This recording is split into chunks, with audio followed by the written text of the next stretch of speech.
Hello.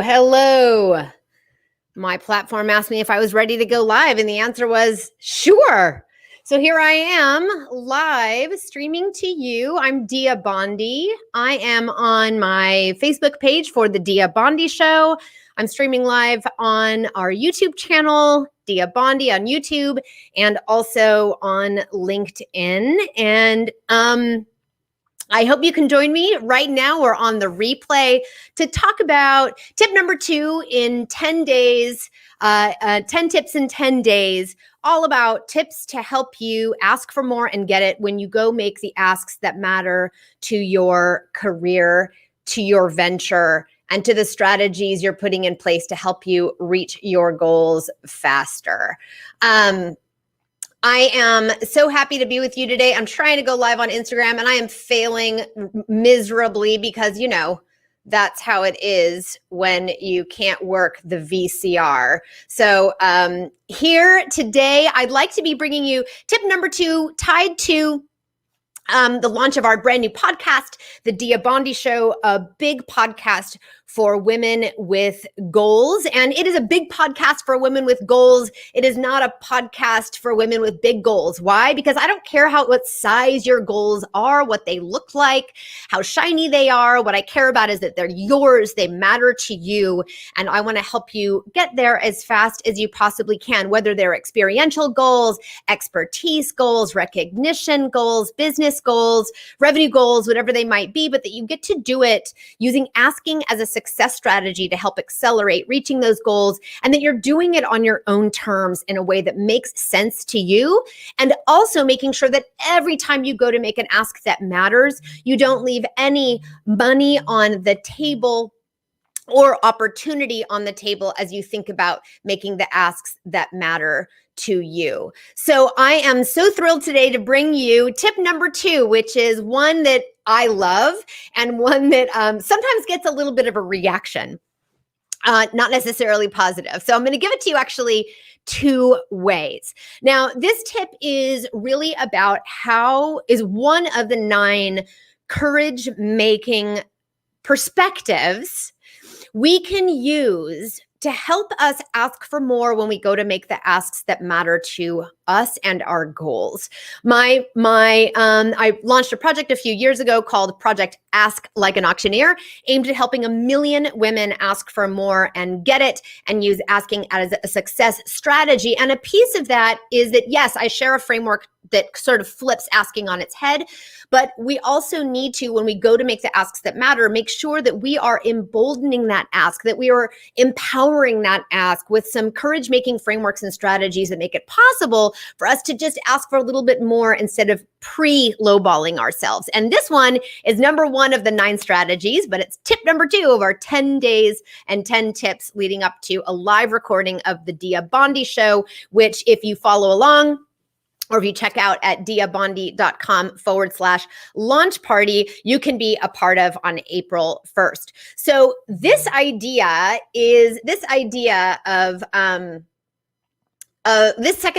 first tip in the 9 strategies second tip of the day, but one of 9 strategies that are the courage-making strategies to help you ask for more, is this idea that I sort of always knew, and I've been a leadership communications coach for 2 decades and have seen 1,000 ways people make decisions about what they'll say yes or they'll say no to. But when I started to do auctioneering as a hobby, which I do now as an impact hobby for women-led nonprofits and nonprofits that benefit women and girls, I really saw, because I was in a condensed negotiation in auctioneering, I really saw this play out over and over again at the events I did fundraising for.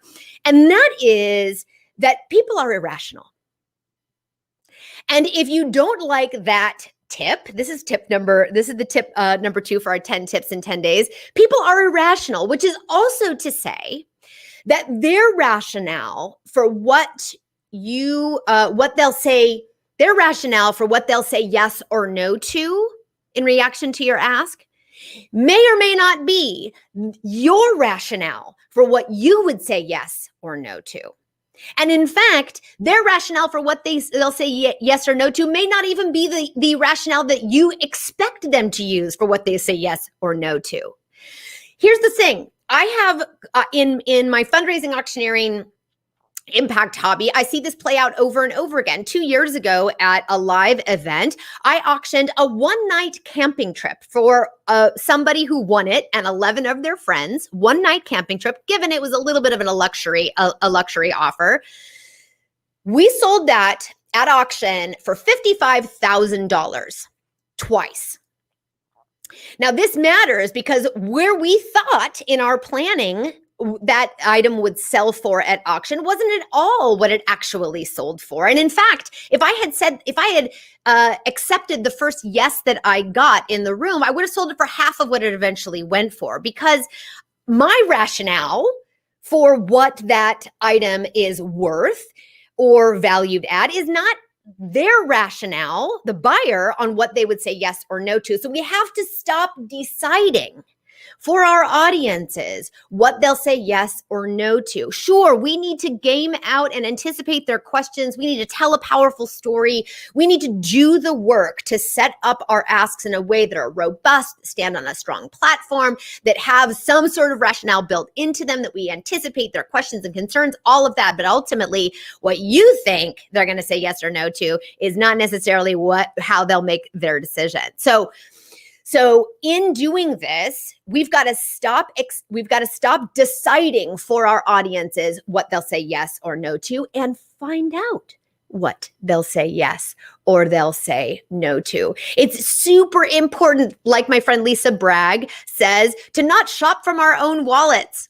So when you go to make the asks that matter to your concrete and midterm goals you have as you try to reach toward the horizon and the vision you have for yourself in your business, in your career, in your life, my tip for you is to remember that their rationale is not your rationale, and that it is important that you build the asks that you actually, around your actual need, you're asking for what you actually need in order to resource your dreams and resource your goals, and not preemptively lowballing yourself.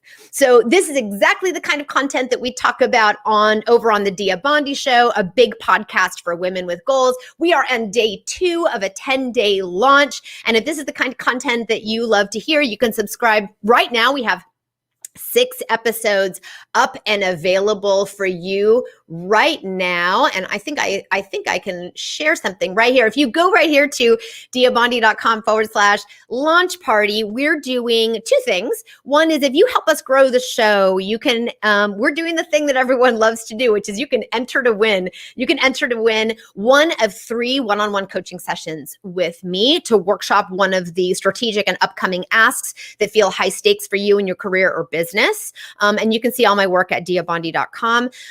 You can win a little bit of swag. We have 3 Resource Your Dream mugs that are up for grabs, and also 3 access codes to my super short course called Ask Like an Auctioneer, which will help you ask for more and get it every time you make the asks that matter to you. And you can also, as part of our launch party, you can join us for a live recording on April 1st, which we'd love to have you there. Our on-air producer, Baby Arthur, or Arthur Leon Adams III, will be playing some songs for you. We're going to do an open AMA where you can ask questions about the kinds of tips that I'm going to be sharing over the next 10 days. So we'd love to have you join us there. Now, our goal with the podcast, of course, is to try to fulfill our mission. It's one of the strategies to fulfill our mission, to help 1 million women gain more money and decision-making power so we can change everything for all of us, by helping them ask for more and get it, and use asking as a success strategy. And we hope that this podcast is going to have a place in the lives of you, your life, and in the lives of women who are right on the verge of a level up or looking to level up soon, or maybe have just level upped and looking at how they can actually reach the goals tied to that new level up. And we are starting from scratch. We're starting with 0. And so our goal is to reach by April 1st, 1,000 downloads for the batch of episodes that are live right now that you can binge listen to. And also to get 10 reviews and 10 ratings on Apple Podcasts, because that makes a huge difference in our visibility. So those are the two things that you can help us do. And I'll update you daily on how we're doing on the downloads.